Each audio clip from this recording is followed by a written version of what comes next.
Oi gente, como é que vocês estão? Eu sou a Manuela e o vídeo de hoje eu vou citar alguns livros que eu gostaria muito que fossem adaptados. No último vídeo aqui do canal eu tive uma conversa com vocês sobre como que livros escritos por pessoas pretas dificilmente, quando são adaptados, recebem a mesma divulgação que livros brancos que são adaptados. Citei como exemplo Na Hora da Virada, que foi ao qual aquele vídeo eu falei sobre, fazendo uma comparação do livro e a adaptação de Na Hora da Virada, que está disponível na Netflix. Então, se você ainda não viu esse vídeo, vou deixar aqui nos cards para você ir lá ver. Eu trouxe um pouquinho desse bate-papo a respeito de adaptações literárias negras e também fiz a comparação de livro versus filme, desse aqui. Falei também bem um pouquinho da A Escolha Perfeita, da Tia Williams, que também foi adaptado para a Netflix como A Descoberta Perfeita, e eu também não vi tanta divulgação assim. E nos comentários vocês ainda me lembraram de Kindred, que é um livro escrito pela Octavia Butler, que é uma ficção científica com viagem no tempo, que foi adaptado e a gente nem chegou a ver ele. Por quê? Ele foi adaptado lá fora, fez como série, teve a primeira temporada, e só na primeira temporada a adaptação já foi cancelada. Eu acredito que não tá em nenhum streaming aqui do Brasil, mas nós brasileiros pirateamos. Então, eu achei não, né? Uma amiga minha achou a adaptação de Kindred, inclusive eu quero ver, mesmo que a gente só tenha aí a primeira temporada e que a gente não vá ter segunda. Então vocês ainda me lembraram de Kindred. Então a gente tem aí 3 adaptações literárias que foram pouquíssimas divulgadas, e quando elas acabam não atingindo números que os streamings esperam, eles culpam essas adaptações, mas na real eles nem divulgaram para que eles tivessem bons números nos streamings. E com base naquele vídeo que a gente conversou um pouquinho sobre isso, naquele vídeo mesmo eu tive a ideia de fazer esse aqui, que é falando alguns livros escritos e protagonizados por pessoas pretas que eu gostaria muito que fossem adaptados e o que eu esperaria dessas adaptações. Então, antes de começar essa lista, já vai curtindo logo, já comenta aqui também livros escritos por pessoas pretas que vocês gostariam muito que fossem adaptados. Se vocês tiverem, inclusive, indicações de livros que foram adaptados e que eu não falei em algum nesse vídeo ou até mesmo no outro, se vocês conhecerem e quiserem me recomendar filmes ou séries adaptados de livros pretos, podem comentar aqui, sintam-se muito à vontade, porque qualquer coisa eu posso pegar essas indicações de vocês, reunir, fazer uma lista aqui em vídeo também, já que estamos falando disso. Não deixa de engajar bastante esse vídeo, comenta, porque assim esse vídeo pode chegar a mais pessoas que entrem também nesse debate aqui junto com a gente. Já se inscreve aqui no canal, caso você ainda não seja inscrito, caiu nesse vídeo aqui e tá conhecendo agora. Espero muito que você goste daqui do vídeo, que você já fique por aqui pelo canal. Se você quiser comprar algum dos livros citados aqui nesse vídeo, por favorzinho, compre usando meu link, me ajuda demais da conta. E se quiser estar mais perto de mim, vai lá me seguir nas minhas redes sociais. Tenho tentado produzir também lá pra Rede da Dancinha, então vai me seguir por lá pra me ajudar também na entrega desses vídeos, que mais pessoas conheçam meu conteúdo e também aqui o canal. E lembrando que se você quiser ganhar uma caixinha misteriosa com o livro e alguns outros brindes, como marcador de página e algumas outras coisinhas, você só precisa engajar bastante esses outros vídeos aqui do canal e tentar se tornar um Mano Inscrito do Mês, que é um projeto aqui do canal, onde eu vou tentar mensalmente presentear um de vocês com uma caixinha, como uma forma de retribuir todo o afeto que você tem me dado em 3 anos de canal. Bom, vamos começar essa lista com o único livro da trilogia de Garden Heights, da Angie Thomas, que ainda não foi adaptado, que é Uma Rosa no Concreto. E a Angie, ela tem 2 livros delas que já foram adaptados, que é O Ódio que Você Semeia, que é um dos mais famosos dela, tanto o livro quanto a adaptação. Muita gente talvez não saiba que é a adaptação de um livro, mas a adaptação de O Ódio que Você Semeia é incrivelmente boa. O último vídeo que eu falei da adaptação de Na Hora da Virada, então tem esse aí também. E o único dela, do universo de Garden Heights, que ainda não foi adaptado, é Uma Rosa no Concreto. Em Uma Rosa no Concreto, a gente tem a história do Maverick, que é o pai da Star, que é a protagonista de O Ódio que Você Semeia. Então, se por acaso você já viu a adaptação, você já viu um pouquinho da troca de afetos, de amor dos pais da Star, e como ela e o irmão dela, Seven, ficam zoando eles dois, porque eles ainda, depois de tantos anos de casado, são apaixonados. E em Uma Rosa no Concreto, a gente vai acompanhar de fato como que se deu esse casamento, como que se deu esse afro-love, que a gente acompanha mais ou menos em O Ódio que Você Semeia. E em Uma Rosa no Concreto, a gente acompanha o Maverick, que depois do pai dele ser preso, ele tá ali fazendo parte da gangue do bairro, que são os King Lords, e aí ele descobre que é pai de um menininho de 3 meses, da namorada do melhor amigo dele. O Maverick, ele namorava a Lisa, que é a mãe da Star, enquanto eles dois estavam separados, o Maverick teve um rolo e ele acabou engravidando essa menina. E aí ele se vê, um adolescente de 16 anos, 15, 16 anos, se eu não me engano, pai de um garotinho de 3 meses, que é o Seven, que é o meio-irmão da Star. E a gente vai acompanhar o Maverick lidando com a paternidade, tentando reconquistar a Lisa, porque depois que ela descobre que ele engravidou uma pessoa no tempo que eles não estavam juntos, ela obviamente termina com ele. E aí a gente acompanha ele tentando reconquistar o afeto dela. E a gente sabe que ele consegue, porque eles formam aí uma família, né? Eles também têm a Star, tem ainda o Sekani, que é o irmão mais novo da Star.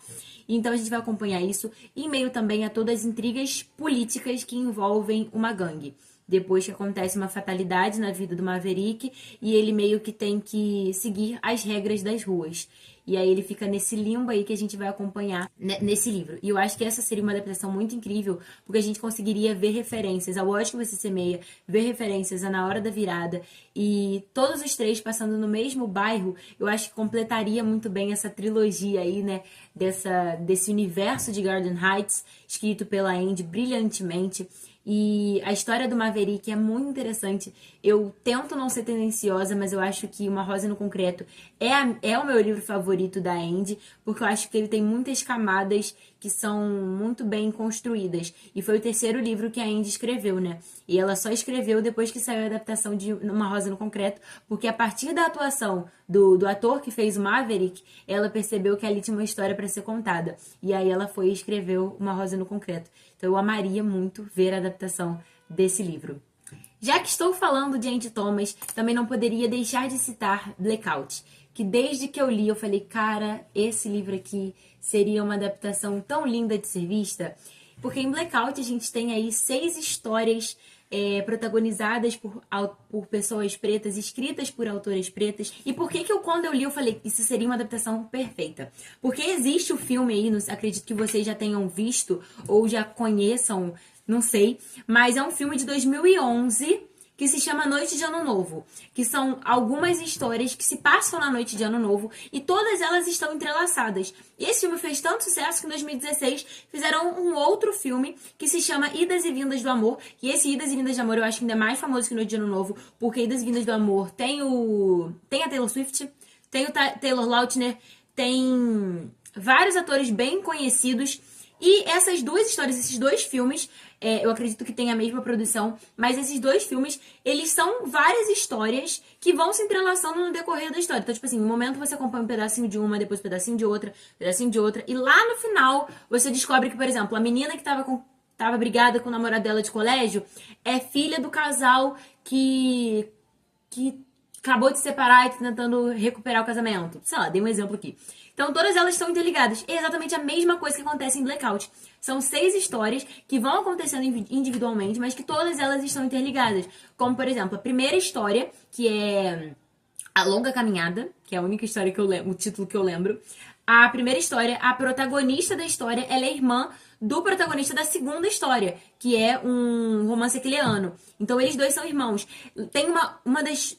Acho que, se não me engano, a quarta ou a quinta história, que é da Andy Thomas, que é um triângulo amoroso, acontece num ônibus de turismo. E o motorista desse ônibus de turismo é o pai da protagonista da primeira história e o pai do protagonista da segunda história. Então, todas essas histórias estão interligadas. E várias outras, né, interligações que eu não citei aqui. Como, por exemplo, a protagonista de uma é primo da outra, a protagonista de uma é melhor amigo da outra, e assim vai. Então, são 6 histórias que vão acontecendo e que elas se interligam lá no final da história, e todas elas vão culminar numa mesma festa que tá acontecendo no Brooklyn, que é uma festa que tem esse DJ que ele vai tocar e vai reunir toda a galera ali do Brooklyn e redondezas para curtir uma festinha junto, e que mesmo com o apagão ele ainda vai continuar com essa festa. Então é isso que a gente vai acompanhar. Então são todas as histórias que culminam nessa reunião e festa final, e que eu acho que seria uma adaptação linda demais, porque a gente já tem exemplos de adaptações desse mesmo estilo que deram muito certo.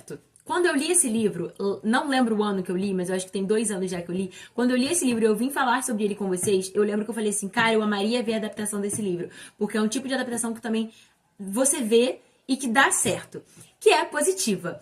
Positiva, a gente acompanha essa protagonista, que ela é HIV positiva, e ela recebe ameaças por um bilhete no armário dela, que fala que se ela não parar de sair com o Miles, que é o interesse amoroso dela, vão divulgar para a escola inteira que ela é HIV positiva.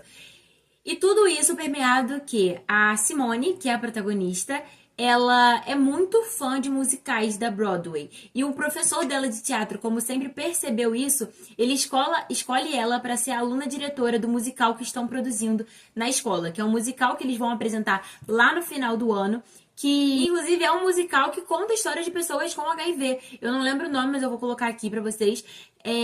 Mas é um musical e que eles estão reproduzindo esse musical na escola. E a Simone, ela tá como aluna diretora, mesmo sem ninguém saber que ela, assim como os protagonistas desse musical, né, que foi representado, estavam contando histórias de pessoas com HIV. E aí a gente acompanha essa história, todo esse suspense para saber quem que tá mandando esses bilhetes para ela, todo o romance dela com o Miles, a descoberta sexual dela, ela gostando dele, como que uma pessoa com HIV tem esse despertar sexual, que lá no final do livro vai culminar na apresentação desse musical. E quantos filmes, quantas séries a gente já viu que repassam exatamente isso. High School Musical é o grande, maior exemplo disso. É uma história, é um filme que contam várias histórias e que no final vai culminar na apresentação que a galera do colégio tá passando esse ano inteiro produzindo. Então, a gente sabe que dá certo. High School Musical é um exemplo disso. E vários outros exemplos que eu acredito que vocês, mesmo que não lembrem o nome do filme, sabem que isso existe. Mas Sex Education também, acho que a penúltima temporada também é um exemplo disso. Que tá todo mundo trabalhando pra uma peça que lá no final vai culminar na apresentação dessa peça. Então a gente sabe que dá certo. Então eu acho que Positiva daria muito certo. A gente acompanha a investigação, o romance, a relação dela com as amigas, esse mistériozinho de quem que tá ameaçando ela, e tudo isso culminar na apresentação final dessa peça, desse musical que eles estão produzindo, e tudo que chega à conclusão desse livro. Então eu tenho certeza que esse livro também seria uma adaptação maravilhosa. Pensando também numa adaptação que tá aí muito famosa, que eu não sei se já saiu ou se ainda tá pra sair, que é Uma Ideia de Você, que tá sendo extremamente divulgada, né? Que a protagonista é Anne Hathaway. Eu percebo que existem outras histórias de romance que, mesmo que não fizessem o sucesso estrondoso, seriam bonitas de serem vistas nas mídias. Como Pimenta e Mel. Pimenta e Mel é o meu Afrolove favorito da vida. É um livro muito bonito que a gente acompanha uma comunidade universitária, majoritariamente preta, mas que tem um podcast, tem as intrigas entre a galera do podcast, e que quando eu falei de Pimenta e Mel, alguém comentou falando que lembrava muito Cara Gente Branca, que é a série da Netflix. E como a gente vê em Cara Gente Branca que dá certo uma história onde a protagonista ela tem um podcast, onde ela dá conselhos, mas ela também critica várias questões sociais e raciais que permeiam a vida dela e a dos outros universitários desse local, eu sei que daria certo também se viesse a existir uma adaptação de Pimenta e Mel. Só que Pimenta e Mel, eu acho que para além do que Cara Gente Branca traz, que é mais voltado para a crítica racial e as intrigas sociais, né, dessa universidade, Pimenta e Mel, ele traz mais um sentimento de comunidade. A gente acompanha a Kiki Banjo, que ela faz esse podcast para dar conselho para as Passos Pretinhas, que são as universitárias pretas da Universidade de Passo Branco, e como que ela finge um relacionamento com o Malakai, que é esse cara que tá conquistando todos os corações das Passos Pretinhas. E como que esse fingimento deles vai progredindo para um relacionamento muito bonito, muito tocante, muito sensível, com muita comunicação, e que lá no final vai culminar num quê? Num baile. E a gente sabe que isso dá certo. Quantas adaptações também, quantos filmes, quantas séries a gente já viu que culminam num baile. High School Musical 3 também. Eu Nunca, que culmina num baile. Quantas adaptações a gente sabe que culminam em baile? Então Pimenta e Mel daria certo.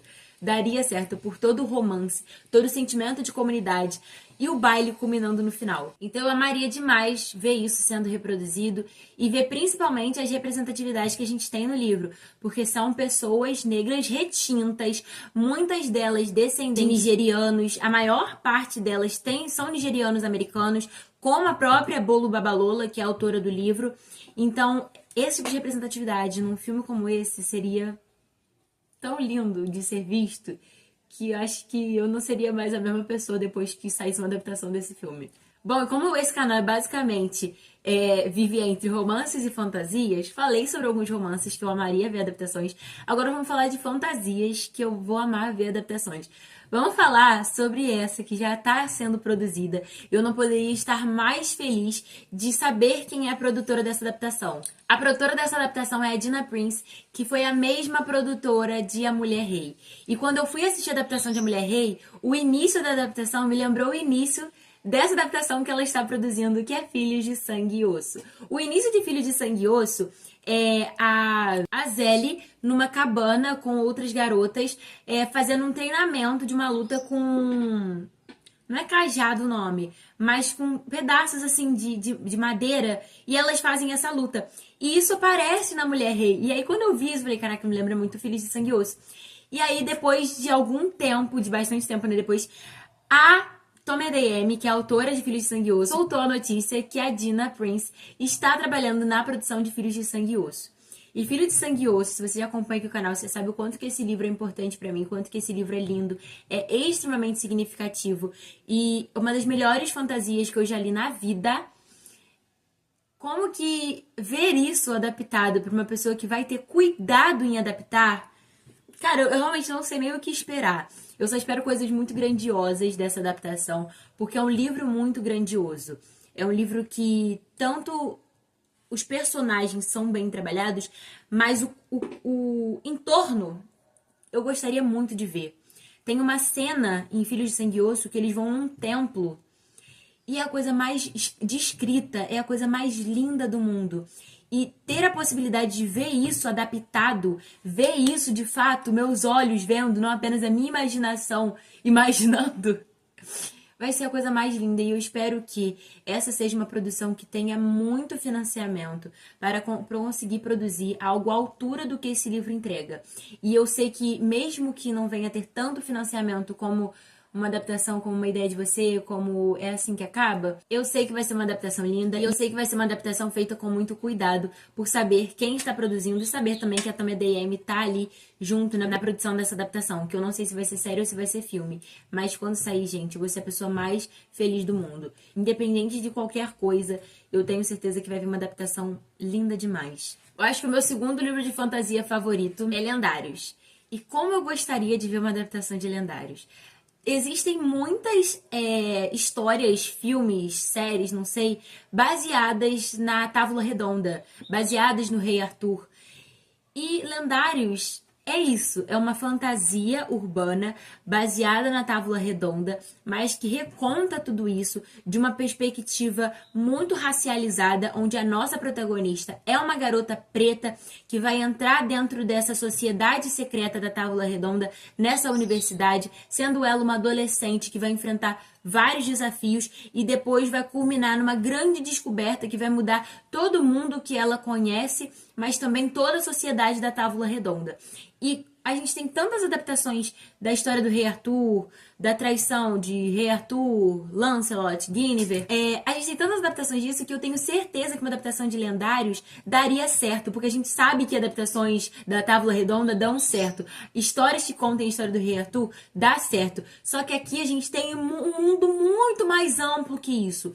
A gente tem todo o processo de luto que a protagonista está enfrentando, que é abrir, toda a questão da sociedade, como que ela é feita nessa sociedade secreta, as hierarquias, né, os lendários, o mago real, os regentes, os vassalos, os pajens, tudo isso, e a partir de um processo de, tipo assim, enfrentando desafios para chegar num desafio final mais grandioso.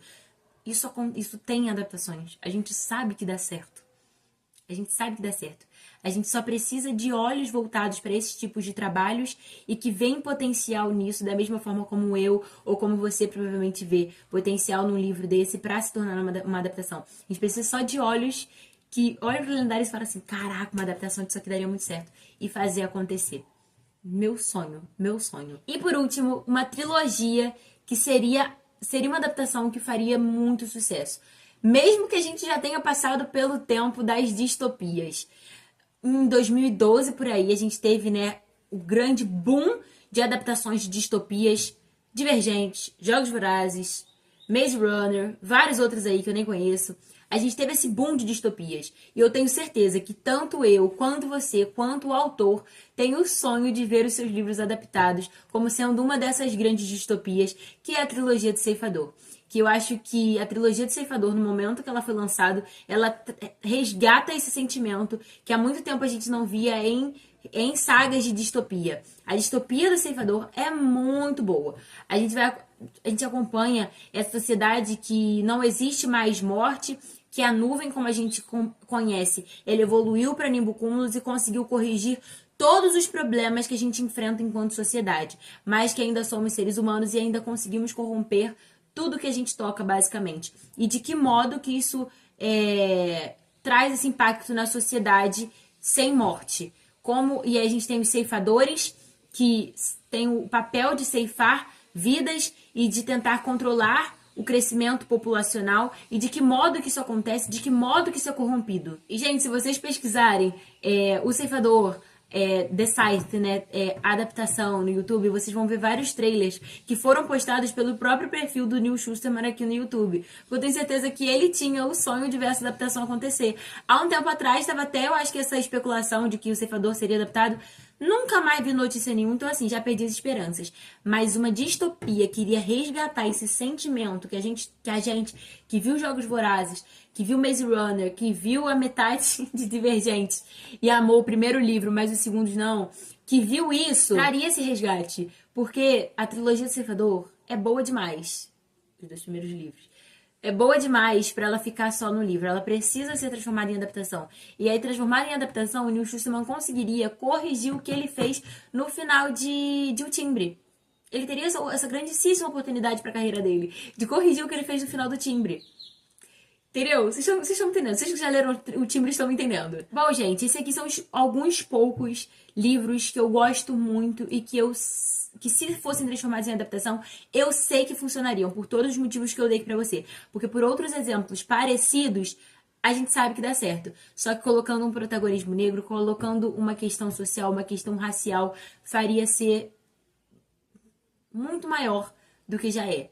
E esses livros em adaptações, poder ver com os nossos próprios olhos todos os sentimentos que a gente teve lendo os livros no audiovisual, seria maravilhoso. Me conta aqui se algum desses livros você concorda ou discorda de mim que seriam boas adaptações. E comente aqui outros livros escritos e protagonizados por pessoas pretas que você amaria ver adaptações. E me conta por que você acha que funcionaria enquanto adaptações. Porque tem livros que só como livros já são perfeitos e cumprem o papel dele enquanto livros. Exemplo, Bint.